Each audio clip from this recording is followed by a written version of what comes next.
ये कहानी है खाटू श्याम बाबा की परम भक्त अनुराधा की। अनुराधा खाटू श्याम बाबा पर परम विश्वास रखती थी। उसके परिवार में पति विकास और दो बच्चे काव्या और कविश थे। अनुराधा के परिवार में किसी बात की कोई कमी नहीं थी। पति का व्यापार भी बहुत अच्छा चल रहा था। बच्चे भी अच्छे स्कूल में पढ़ाई कर रहे थे। परिवार में सब कुछ खुशहाल था। एक दिन अनुराधा का पति अनुराधा से कहता है कि अनुराधा, बहुत टाइम से मैं एक अच्छा ऑर्डर लेना चाहता था। वो ऑर्डर आज बाबा की कृपा से मुझे मिल गया। अनुराधा अपने पति को कहती है कि ये सब खाटू श्याम बाबा की ही कृपा है। वो तो हमारे हारे का सहारा हैं। उसका पति कहता है कि तुम ठीक कह रही हो अनुराधा। खाटू श्याम बाबा की कृपा से हमारे पास धन दौलत और पैसे की कोई कमी नहीं है। इसी तरह सब कुछ अच्छा चल रहा था, पर जैसे अनुराधा की खुशियों को किसी की नज़र लगने वाली थी। एक दिन जब विकास अपने ऑफिस में था, एक प्रिया नाम की लड़की विकास के ऑफिस में आती है पर्सनल असिस्टेंट की जॉब के लिए। उसको 5 साल का एक्सपीरियंस, तो वो उसको देखकर नौकरी पर रख लेता है। धीरे धीरे प्रिया विकास के करीब आने लगती है। विकास को भी प्रिया का साथ अच्छा लगता है। विकास के नेचर में दिन ब दिन बदलाव आना शुरू हो जाता है। वो अपने परिवार के साथ उतना खुश ना होकर प्रिया के साथ ज़्यादा खुश रहने लगा। एक दिन अनुराधा जब रात को विकास बहुत लेट आता है तो विकास को कहती है कि क्या बात है विकास, आज तुमने आने में बहुत देर कर दी। बच्चे तुम्हारा इंतज़ार करते करते सो गए। तुमने उन्हें वादा किया था कि आज तुम उसे मूवी देखने लेकर जाओगे। विकास आगे से बोलता है कि तुम क्या समझती हो कि मैं ऑफिस में सारा दिन खाली बैठा रहता हूँ। मुझे ऑफिस में कोई काम नहीं होता।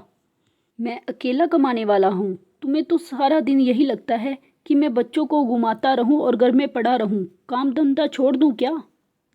वो रोज़ ऑफिस से लेट आता और अनुराधा के साथ लड़ाई झगड़ा कर कर सो जाता। विकास का घर आने का कोई समय नहीं था। वो रात दिन बाहर रहता था।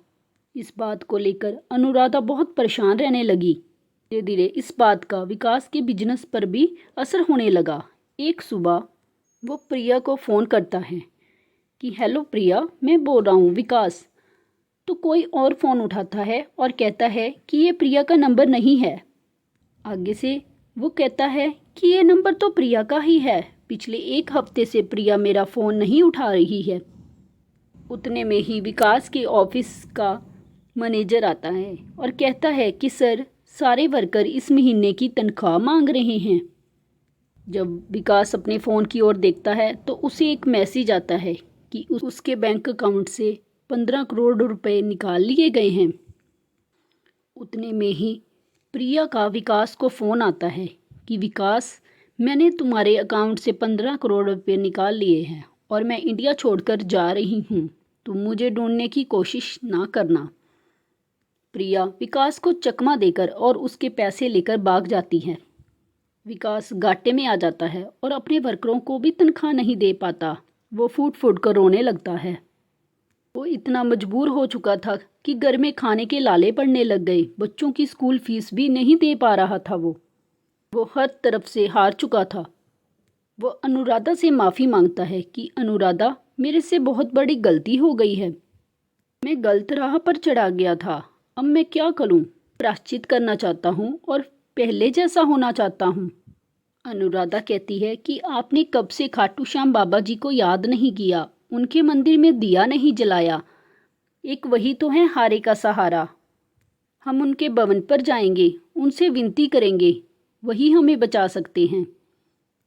विकास उसे कहता है कि मेरे पास तो टिकट के पैसे भी नहीं है। मैं किससे उधार मांगूंगा, क्या मुंह दिखाऊंगा? मैंने एक लड़की के चक्कर में आके अपने आप को कंगाल बना लिया। मेरे मुंह पर थूकेंगे। अनुराधा कहती है कि आप चिंता मत करो, हम किसी से कुछ नहीं मांगेंगे। मैं ये सोने की चूड़ी बेचकर टिकट का इंतज़ाम करती हूँ। विकास फूट फूट कर रोने लगता है। अनुराधा अपने सोने की चूड़ी बेचकर विकास को पैसे दे देती है और टिकट कटवाकर वो खाटू धाम चल पड़ते हैं। फागुन का महीना था। वहाँ पर भक्तों की बहुत भीड़ थी। विकास खाटू श्याम बाबा को पुकारने लगा और अचानक ही ठोकर खाकर गिर गया। जब वो गिरता है तो अचानक वो देखता है कि उसके सामने स्वयं खाटू श्याम बाबा खड़े हैं। वो उनसे माफ़ी मांगता है। वो अनुराधा को बोलता है, मुझे ऐसा लग रहा है जैसे खाटू श्याम बाबा मेरे सामने खड़े हैं और मुझे आशीर्वाद दे रहे हैं। अनुराधा बोलती है, खाटू श्याम बाबा आपकी जय हो, हमारे सारे दुख दूर कर दो, हम बहुत विश्वास के साथ आपके पास आए हैं। सब लोग मिलकर बाबा के दर्शन करते हैं। जैसे ही खाटू श्याम बाबा के दर्शन करते हैं उतने को ही विकास के फ़ोन पे पुलिस का फ़ोन आता है। जैसे वो फ़ोन उठाता है ऊपर से इंस्पेक्टर बोलते हैं कि विकास, आपको जानकर बहुत खुशी होगी कि आपके साथ धोखाधड़ी करने वाली प्रिया को पकड़ लिया गया है। आगे की कार्रवाई आपके आने के बाद ही होगी, फिलहाल उसे जेल में बंद कर दिया गया है। विकास बाबा के आगे फिर शीश झुकाता है और बाबा को धन्यवाद करता है कि बाबा, आपने मेरी लाज रख ली।